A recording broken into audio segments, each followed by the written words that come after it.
My name's John Awasoga. I'm a Programme Manager in the City of London Police. My main role is introducing new technology and development of systems into the police to help them to do their job. The force is one of the smallest forces in the country. We've got around 1,000 staff. We police the square mile of the city. The landscape of the policing area that we look after has changed dramatically since I first came back in the 90s. We've been with O2 for quite a while. We got a lot of help from O2 in terms of the training, in terms of guiding us and telling us what we could do with the new technology. The demand for Wi-Fi has gone up because of the changing way the force, the organisation has worked. What we're looking for in our service provision is to getting better access to Wi-Fi around the city, and if that's going to be O2 in partnership with another telco, then that's not an issue for us. We're not tied to or held down by access issues. We found O2 to be offering the best service for us. My teams predominantly deal with counter-terrorism, investigating cybercrime, and also to combat economic crime. The challenges for us as a police force is to be much more effective, and that also means that we have to keep pace of changes or advances in technology. We're not just relying on emails that you can access from your desktop. It's about having a mobile capability so that we can respond to threats effectively and efficiently. Looking at our mobile estate, we use obviously mobile phones. We're using tablets as well. We've got a few hundred devices that are spread across the force and the corporate side. From the policing side, you want a robust and strong device, but the security is imperative so that you can access police applications where possible.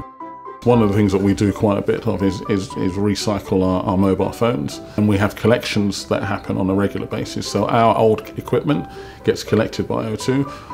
We also recycle lost and stolen mobile phones and mobile devices that come into us that are handed in by the public as well. There are lots of different circumstances in which we get phones handed in to us. On average, probably about 40 or 50 mobile phones handed in to us a month. O2 Recycle is the process that we use for recycling all phones that come into us where we're unable to locate or trace the owners.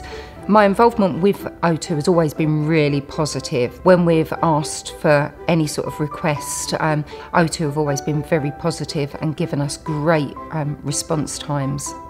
We take data protection very seriously, so no one's information is ever given out. So any public that have lost their mobile phone, if it is handed in to us, the information is kept secured and doesn't get passed on to anybody else.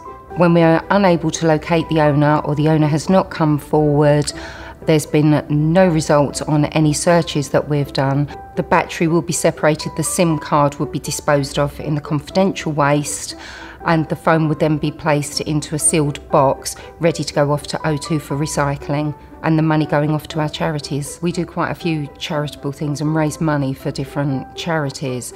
People are always giving. Police officers are so giving. It's fantastic. You know, I think you could be putting the smile on someone else's face. We've been invited over the last 10 years by O2 to take part in a touch rugby event at Twickenham Stadium, the heart of rugby, and raise money for our chosen charity, which is the City of London Police Children's Charity. The whole experience is, you know, it's of a serious nature, but there's a fun side of it as well. Very well organised by O2.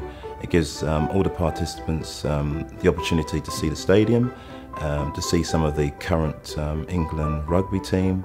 It's something that I look forward to every year. We raise money for our charity, but to hear what the money has done for other charities as well that have been raised through O2 hosting this event, it's really quite heartwarming. Because of the participation we've had and the engagement we've had with O2 around the touch rugby, we've actually been using that as a way of promoting well-being within the City of London Police as well. See how we can actually encourage our staff to exercise and to take part in sports and be more inclusive. And as well as that, if given the opportunity to raise more money for the charities as well. So I'd like to thank O2 personally for the actual insight as to how to make sport and raising money come together.